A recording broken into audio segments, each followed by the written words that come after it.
Not only was Burns a man of towering intellectual capacity, which he was, the quantity and diversity of his reading and learning would be outstanding in any age.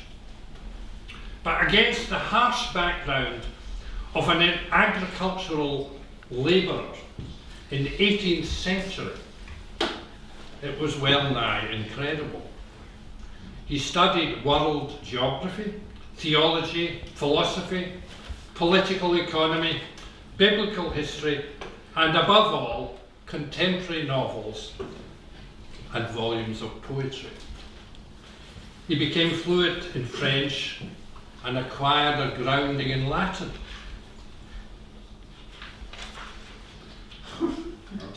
That's where it all came apart.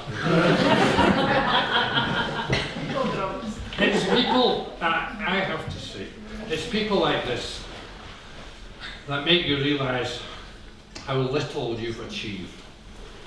I find it a sobering thought that when Burns was my age, he had been dead for 43 years.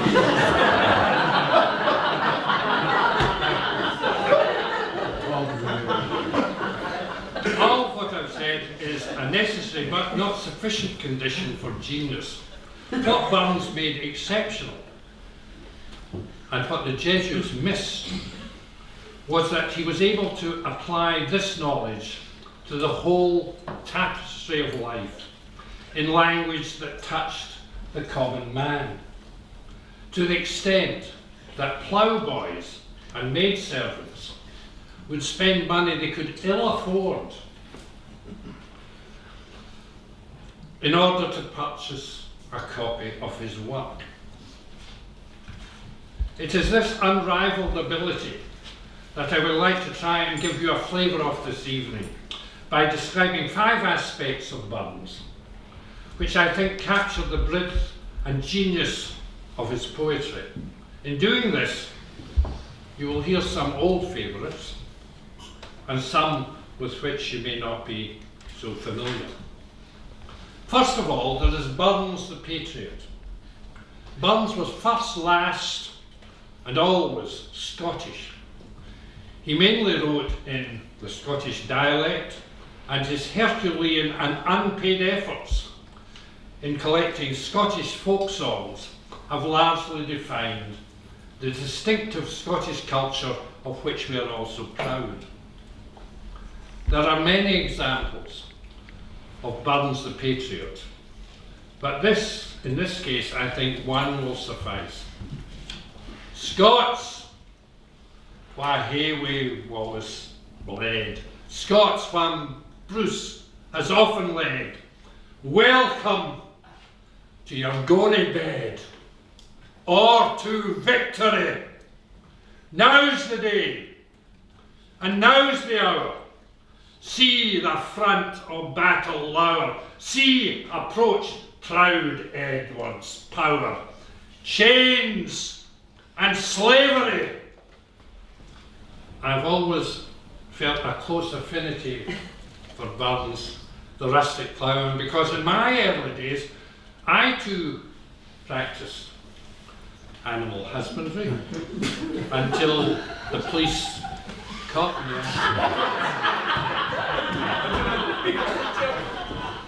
And then there is that glorious statement of the rights of man that has echoed through the years and become the rallying call of radical thought and action. Then let us pray that cometh may, as cometh well for all that sense and worth or all the earth shall bear the grief and all that. For all that and all that is coming yet, for all that man to man the world o'er shall brothers be, for all that. That's it.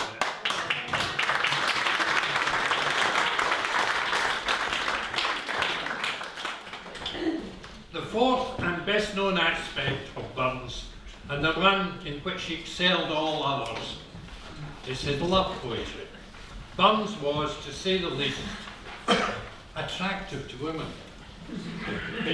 And here again, I feel much in common with the man. I well remember as a student receiving this letter through the post. It said, "Darling, I am mad about you. I cannot live without you. Marry me, or I will kill myself."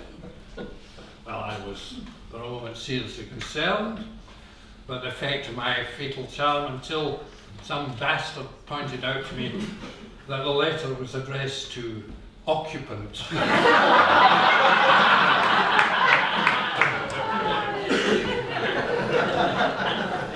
We have two of the finest of Burns's songs coming up later from here, so I will limit myself to this one example. How could any woman resist the following? Bonny wee thing, canny wee thing, lovely wee thing, wert thou mine, I would wear thee in my bosom, lest my jewel it should time. Wit and grace and love and beauty in one constellation shine. To adore thee is my duty, goddess of this soul o'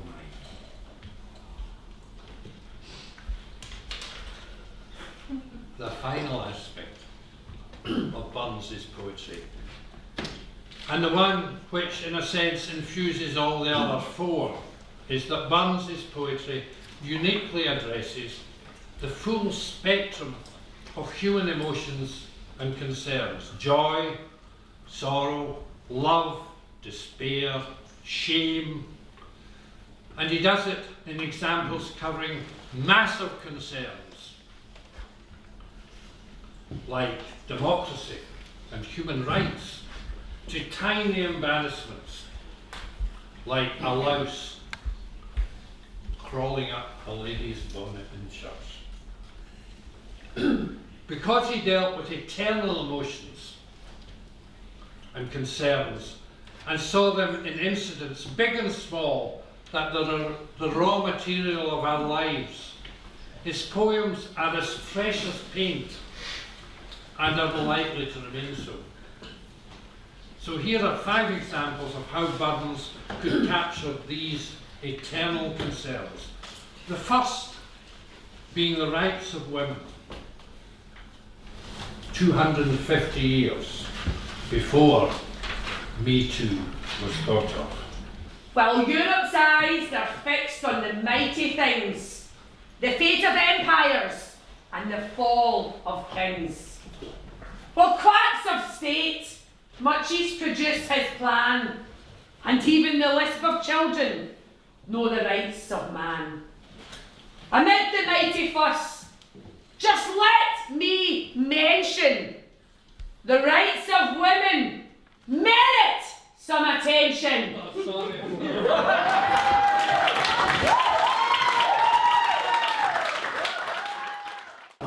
Here is Burns pleading in a quite different way for charity and forgiveness.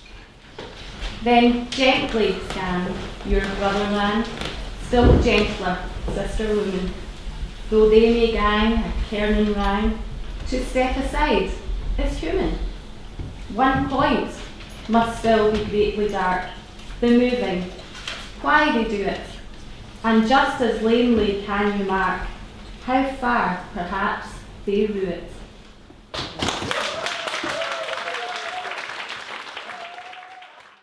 Burns on the eternal joy of friendship.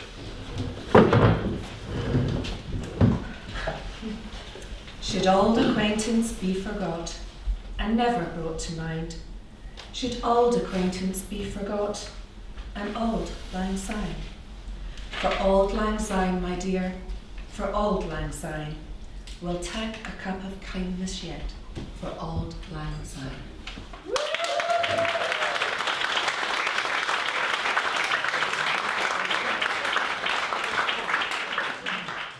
And finally, Burns on the pain of parting. One fond kiss, and then we sever. One farewell, and then forever. Deep in heart-wrung tears, I'll pledge thee. Warring sighs and groans, I'll wage thee. Robert Burns was a man who lived life to the full and wore his heart on his sleeve. He captured better than anyone before or since the joy and sorrow of life, the stupidity of hate and hypocrisy, the pleasure and pain of love, the delight of both physical and spiritual beauty. To quote Shakespeare, he was a man, taken all in all, we shall not look upon his like again. The toast is the immortal memory of Robert Burns.